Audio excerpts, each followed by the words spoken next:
practice. I'm going to go try another team. I'm good. I'm going to move on. Well, I visited one school. I'm committing. Yeah.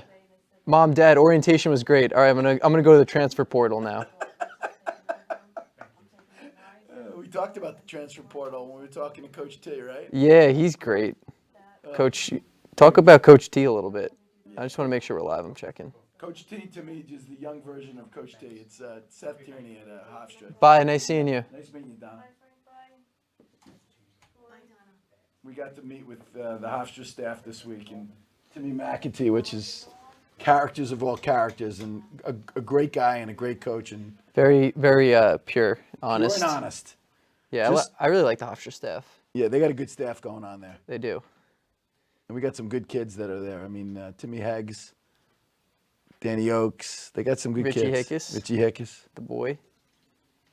Our boy. I think we could. You guys want to run the? We're live. We're good. You want to run Yeah, the we're beginning of the looking good. show? This looks awesome. Yeah, let's Frank. Let's run the show intro for season 2, episode 1, 2021 recruiting.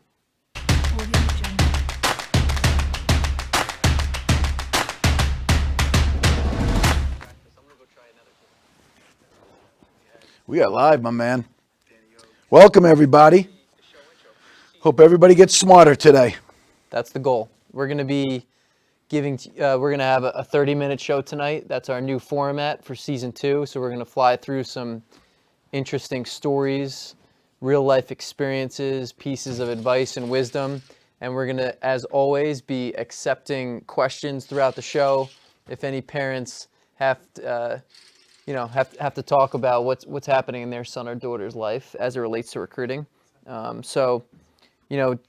Before I kick it off and talk about what our first question is for someone that's going through the recruiting process, a general theme and a common theme that kind of comes up as we talk about recruiting is, what's your definition of a dream school, and what's your definition of not being interested in a school? So I think if you have a dream school and you're a junior right now in high school and you're a 2021 boy or girl, I think it's important that you really evaluate why it's your dream school. And we talked about earlier, what was your dream school when you were younger? When I was a young man, I wanted to play wide receiver for Notre Dame. Why'd you want to go to Notre Dame? Why was that your dream school? My whole life, I watched Notre Dame football on TV. Ara Parseghian was a coach I wanted to play for, and that was my dream. That was my dream school going into probably my high school years. Now, I think as you got older, or as you went from being a young kid to someone in high school, has to evaluate what you want to do with your future, is it safe to assume that the definition of what your dream school kind of like changed based on like the reality of your situation?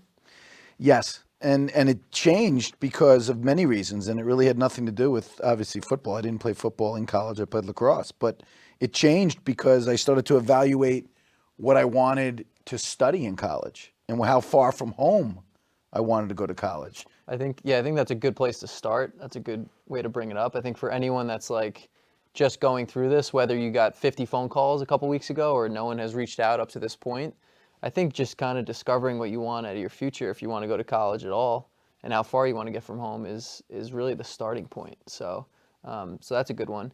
And then how about, do you remember maybe when you were younger, a school that you weren't interested in?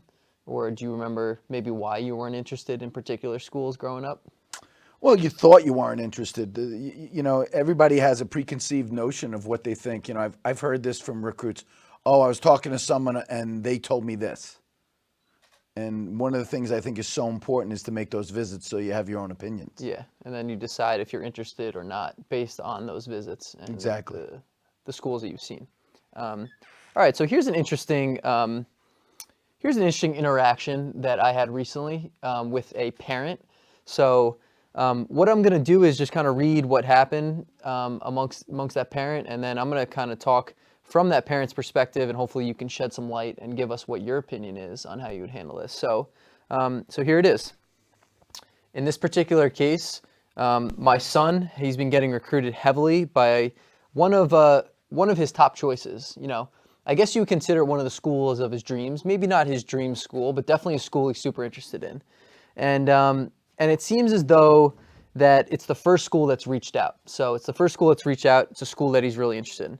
I've been telling my son that you're definitely not committing to this school, even though it's a school you're really interested in, without at least visiting other schools, and of course, at least visiting this school in particular, even though from what you've seen and heard, it's a great school and it's a school of your dreams.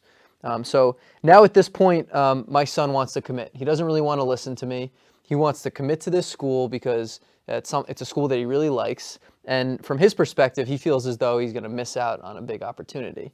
And he doesn't even really want me to be involved in the process now anymore because he's not, he doesn't agree with what I'm saying. So I guess my question for you is, what do I do now? And how do I deal with a son who doesn't even want me involved in a process that obviously I need to be involved in, and obviously I want to be involved in? Well, first of all, your son should go visit that school because they're recruiting him. And your son should go visit every school that's geographically desirable that's recruiting him, so that he can use one against the other as far as, oh, I really like this about this school, but I didn't like this. I like this about this school, but I didn't like this. You got to have something to compare it to. Mm-hmm. So that's very, very important. The other thing is you got to educate yourself. If you visit one school, what are you comparing it to? You have nothing to compare it to. So you guys have a comment? Sure. From Sean Markey. He said, that's a good point. My daughter Julia left Campbell after 2 years starting there. Didn't like being that far away from home, and now is playing in Stony Brook. Oh, that must be Jen's sister. Yeah, that's right. Yeah, that's cool. Yeah, so Mr. Markey's shedding some light on an experience he had with his own child. And I think that's wonderful when parents share experiences because they're doing that to help others. And well, he's raised quality kids, so thank you, Mr. Markey, for doing that. But the most important thing in the process is to visit everybody. I always go back to, obviously, one of our recruits that we helped.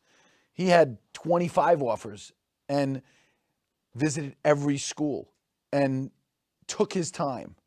The conversation you had with the dad, the fear of the boy was missing his opportunity. Yeah, he's gonna miss the opportunity. If he doesn't commit, the opportunity might go to the next kid in line. And I think not if he's honest with the coaches. If the coaches are trying to commit him on September 1st, that means he's one of their top recruits. Sure.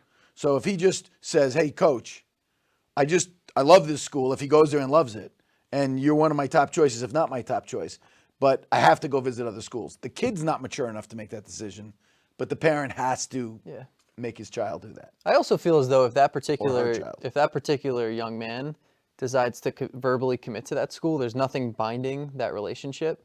The coach can still pick that next kid in line who might end up becoming better over the next few years, whether he commits or not. You mean and not take that kid? Yeah, it could happen. I mean, generally, most coaches have been respectful of the verbal commitment. Right, but do you feel as though that could change in the near future? Yeah, I mean, if a kid doesn't pan out or his grades drop, or there's a reason why they should drop him, but most coaches their integrity are very high. Gotcha. I mean, at least that's the experiences we've had. Sure. With both the men's and women's game. Yeah, usually it's related to grades, not abilities. You getting comments, Laura? Yeah, Mr. Markey is watching diligently tonight. That's awesome. That's it. Just really him so well, far. It's important. It's important that all parents, hopefully, the great thing about being live is that people can ask questions and stuff like that. Yep. But more importantly, pass it on. You can go to byglacrosse.com and pass on this. It's going to be posted there tomorrow for people that don't get a chance to see it live. Yeah, there's a lot of people that reach out to us specifically who have a son or daughter that's kind of now going through what we're talking about, and they're going to definitely tune in later. So I think that's good. You can still join the conversation then. So let's kind of talk about the next situation, which is from the perspective of a child. So this is a conversation that I also had in the last couple of weeks, talking to an athlete that we helped through the process. I've been getting contacted by a bunch of schools since September 1st. The only problem, some of the schools I'm not really interested in. I haven't yet responded to those schools that I'm not interested in because I just don't know what to say. At this point moving forward, what should I do? So from your perspective as someone who guides players through the process and someone who's a parent who went through it, what do you recommend for a kid like this? Well, first off, you should respond right away and let them know that you appreciate their interest in you. You know, the biggest compliment is anybody telling you that they appreciate your abilities.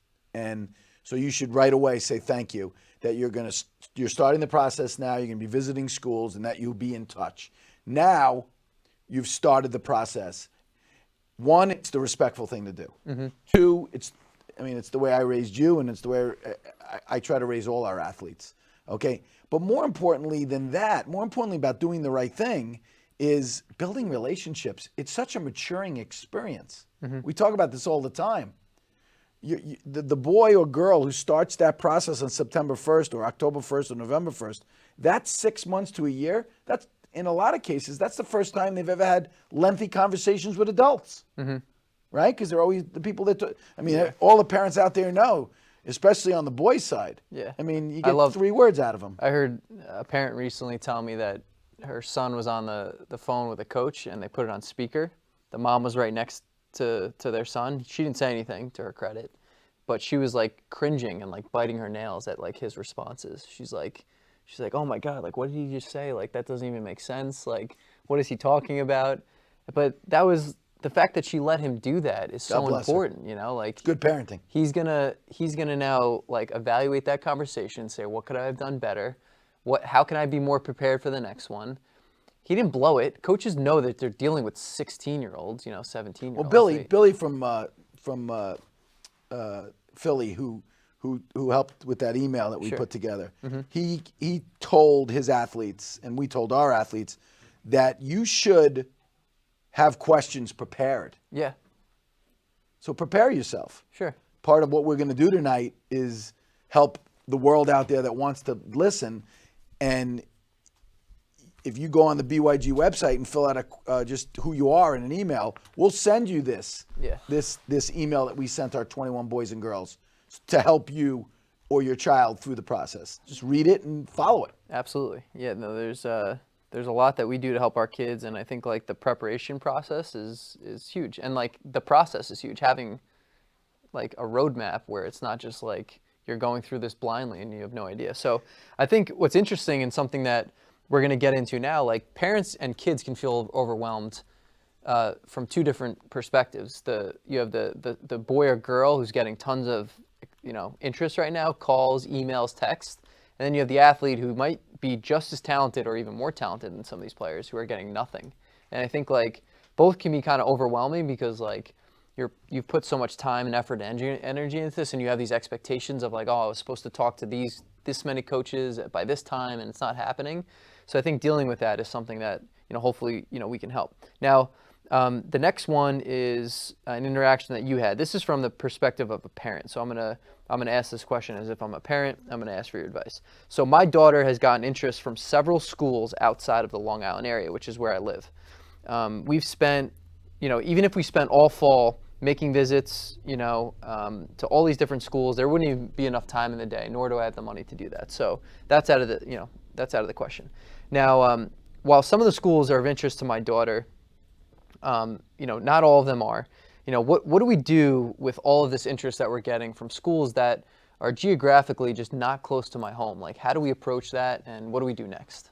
Well, the first thing you have to do is you have to evaluate the distance from home. So, everybody kind of gets, not everybody knows, but everybody's got to evaluate. I think you should always start from the cost. To me, you should, because if there's endless money, then that's not in the equation. Yeah. But for most, there isn't endless money. So if the number is X, you got to work backwards. And the funny thing is that the really good students that are the really good lacrosse player that are getting the September 1st interest, those are the kids that would probably get more money if they wait, either from the Division I school because the scholarship goes up, or because their academics are so high, they might go to a Division II or III school. Like Division II, they can stack you. Mm-hmm. Some Division I schools can stack you. They can give you academic money, athletic money. Yeah. And Division III can, we had an athlete who was a Division I athlete from Farmingdale a few years ago. He's now graduated, killed it in college. He went to a $70,000 a year school, spent $27,000 a year for that school, and it was like an unbelievable university, and it was Division III. So like with that said, is it worth making the investment of time and money visiting all these schools so you can kind of set yourself up in a position where you could be getting these offers down the road, or are those offers something that can come about just by having conversations with people and talking and just doing your research on your own? I think you can basically, you have a question? Yeah, well, Tom's, I think his name is pronounced Z. He said, Zillis? good evening. No, it's S-Z-E-E. Yeah, Zillis. Oh. He said, good evening. He said, no interview is a wasted interview. No matter how bad you might think it went, each interview is giving you experience and training to nail the next one. Exactly. Which is exactly what you guys are saying. Exactly. Yeah. And what Tom's going to realize, because he has two beautiful daughters that, thank God, they're still young. We have 3 or 4 years before the first one starts. But what he's going to realize is it's such a maturing experience that it's a great life experience. And one of the things that, and I say this to parents all the time, let your children, like the mom that let their child stumble, that's all good. Yeah. Because the kid feels uncomfortable and the kid will get comfortable. Yeah. Right? We went through it with so many of our recruits. Yep. It's such a maturing experience. I think it's wonderful. Yeah, definitely. I think it's also, yes. No, I was just going to ask you, talking about, why does it matter whether you have money or not? Well, just you have to evaluate what the cost of college is and then evaluate, what you can afford. Right, but even if you have all the money in the world, it doesn't mean you should go to the most expensive school. No, I'm not saying that. What I'm saying is you can literally go to look at Stanford, right? Right. Or you could look at a school that doesn't even have varsity lacrosse because you can pay a $70,000 a year bill. Some people can't do that. Gotcha. Some people know my number's $25,000. Well, if that's the case, then evaluate how you get that $70,000 a year school to 25. It happens. We have a young man right now going to BU. It's $72,000 a year, right? He's only paying 25. Why? He's a great lacrosse player and he's a good student. Gotcha. So it's just all of it's the process. Yeah, absolutely. I was just going to say too, like, one thing that Bob Schmidt, who has helped a lot of girls in our program through the process, talk about is the importance of covering ground with your family. And he says that because he took a really positive, proactive approach with his daughter going through the process, and it became really enjoyable. So, Tom talked about how no interview is a wasted one. No experience spending time with your daughter or daughters or family sometimes. We have a family in our program has 3 boys, and like when the oldest one was getting recruited and they were tagging along the 3rd or 4th grader. Yeah. And like those experiences and memories they had were like, they weren't strenuous. It was like, oh, like we're a family, we're a group, we work together. We're gonna go have another experience at a cool school. And it ended up being a positive one every single time that they did it. So I think that's a good approach to take, because if you do it that way, then again, no experience will be a wasted one. Well, I also think it's very important that you make sure you realize and put things into perspective. Right. This is not a stressful thing. You make it stressful if you're making it stressful. Right. I mean, you talked to a mom today, the kid's gotten 20 contacts.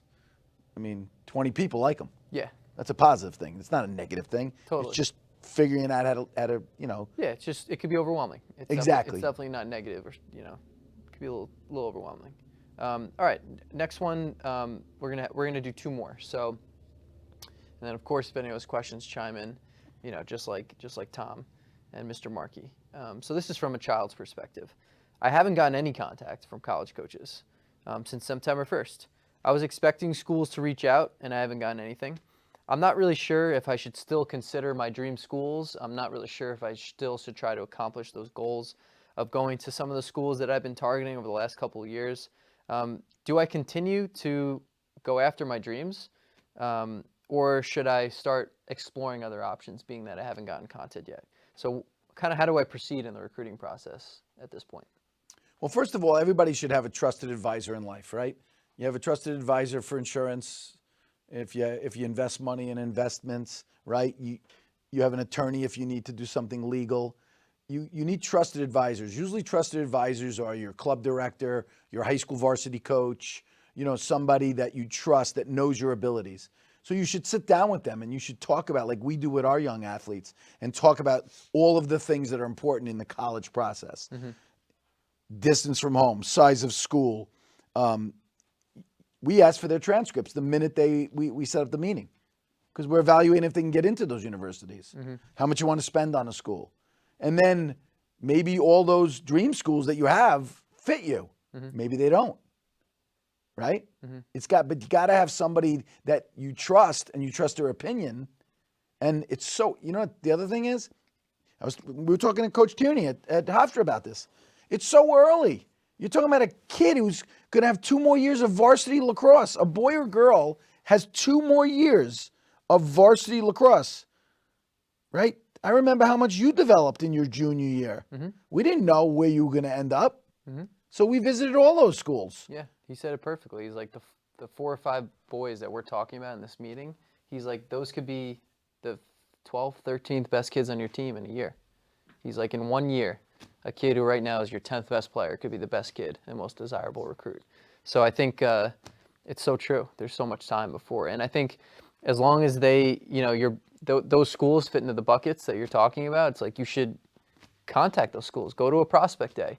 I also think, like, how important is athletics in the lacrosse program in this? We were talking about the importance of coaching at schools. And this is something I love talking about because a really influential, great coach can change everything about your college experience. And, the question of, like, do I go to this school because I really like that coach and not that school because I don't like the coach? And I think sometimes you do go to the school where you like the coach. But that's usually because the other school is kind of similar, the school itself. It's not because, this other school, if you really, really, really think this is a great school and it's a good fit for you, you're not going to go to a school that's not a good fit for you because you love the coach. But if everything's equal, you got to get to know them. That's why you said. We'll just take 2 schools, Lafayette and Lehigh, very similar schools. Right. You pick, if you're being recruited by both those schools, you're going to pick the one you like the coach more, right? Sure. Because they're very similar schools. Yep. It's not like you're picking a city school and like you're not going against like Penn State, which is a huge school, and going against a little school like Amherst, right? Right. Even though it's funny, Penn State poached an Amherst recruit, which I thought was really funny, right? The kid was going to go to Amherst. He was committed verbally, and then Penn State saw him and recruited him, and the kid decided to go to Penn State. Yep. What that tells me is he never did his homework, because you got to do your homework and evaluate what kind of school you want to go to. Yeah. Do your homework. Yeah. It also tells me that Amherst is getting really good recruits. Oh, they're getting great recruits. I mean, that's why they played in the national championship last year. And we know a bunch of Long Island kids that are going there, and they're going to kill it. They do a great job. They do a I great have job. a question for you. Yes. So Christina Pepe McCarthy wants to know, her son just entered 9th grade. She wants to know, do kids get recruited if they just play for high school, or do they need to play for a travel team? Do you need to play for a travel team? No. Kids get recruited in a million different ways. Kids can get recruited, we joke around, if a kid gets recruited walking the street and he looks athletic because he dodges a car, then that's great. But it's true, kid can get recruited by going to a prospect day at a specific college. A kid can get recruited by playing for his high school team in the spring or sometimes summer or fall, because some high school teams stay together. A kid can get recruited going to a random showcase, which are run by college coaches. And a kid can get recruited through his club team. We like to say, you have to understand what's going on within your community first. If you're not part of a high school community where you're getting opportunity to get in front of college coaches, because maybe you don't do anything in the summer, you don't do anything in the fall, your team does not make the playoffs. Let's say your coach is more just seasonal, he's not doing stuff all year round to help you get recruited. You probably should play on a club team. That's going to increase the amount of exposure you get, and you're going to create more opportunities for yourself. So if you're part of, I'll give you an example. If you play in Ward Melville and, you play together in the fall, you go to great recruiting tournaments in the summertime, you're probably going to play in a county or Long Island championship. Can you get recruited without playing on a club team? Yes, you can. Now, playing on a club team, if you're playing for one that is like ours and we care about our athletes, we meet with our families, we go to good events, we run good events, we know a lot of college coaches, you're only going to get more opportunity and create more opportunity for yourself by playing for a club team. Is it to say you're not, you can't get recruited if you don't play club? Absolutely not. But it's going to help you. And depending on where you play. Again, everything is different. You didn't. Back when you were a kid, there was no club. No, you got recruited through the Empire Games. Exactly, and those kids got recruited, and then even the kids that didn't make the Empire tryouts were a big recruiting process. Right. If you remember that. Sure. Those. Just like the Nassau Nassau Suffolk Long Island showcases right. become, and the New York State event that we do with those guys. Mm-hmm. All of these events help you get recruited. So no, there's no definitive way. I talk about it all the time. Going to visit and meet coaches is important because, believe it or not, coaches, it's like interviewing for a job. They fall in love with kids. They really like that kid. And a lot of times they either offer them because of that, they already like them as a lacrosse player, or they give them even more money. Or they call their buddy who's at a school that's down the road that's just as good university and say, you got to recruit this kid. Exactly. I can't take him, but you can. So are you saying that the decision isn't only made on grades and extracurricular activities, that a lot of it is an emotional decision? Some of it is. Yeah. Some of it is. They fall in love with kids. We had a kid who ended up going to Cornell, and his family was going down to Carolina on vacation. This young man has graduated Cornell already. And so he said, his dad called me up and said they're going to visit Carolina and Duke because they're down there. And Ronnie Computer showed the kid around. Ronnie's the assistant at Duke. And he told him, he goes, listen, and he told me, he goes, I don't have any room. I'm already done. And he loved the kid so much that he said to the kid, if you get in on your own, you're on the team. So the kid this kid was smart. He could have probably he might have gotten in on his own. You never know with Duke, right? He ended up getting recruited to go to Cornell, and he played at Cornell, so that's where he went. But because Ronnie loved the kid so much, I mean, he could have went to Duke if that was his dream school, if that's the school he wanted to go to. So that's just from spending 2 hours together with a gentleman. Mm-hmm. So it was a pretty cool experience. Just shows you. All right, last question. So the school that I'm really interested in happens to be running a prospect day close to my area. So sometimes for people that don't know, a college might run a prospect day at a neutral site. They do that to, build interest in the programs at maybe hotbeds around the country that they want to draw kids from. And I guess the question is, should I wait and attend a prospect day that's at their school and at their campus? Because from what I've been told, you're supposed to go visit the campus in order to play for the coaches in the schools. Or should I go to that prospect day that's down the road from my house and get in front of the coaches there? Well, I would go to the prospect day, like we'll use the example of Sacred Heart and UMass do a prospect day together at St. Anthony's. Right, which is down the road from here. They did it last year. Great idea by both the schools. I would go to that because if you impress the coaches, they're going to recruit you. Mm-hmm. And then if one of those schools or both of those schools are interested of yours, then you're going to go visit it. Right. So why drive up to UMass, which is 3.5 hours away, even though it's a magnificent, amazing school, wait till they show interest in you. Sure. I mean, now you haven't spent the time and the money. Yeah. And you've built a relationship. And the same goes for visits. So I was talking to a recruit's mom, and that particular recruit was getting looks from a school that was down the road that he was not interested in. He wants to go to school close to home, somewhat close to home, 3 hours, 2 hours, but like 10 minutes down the road, no thank you.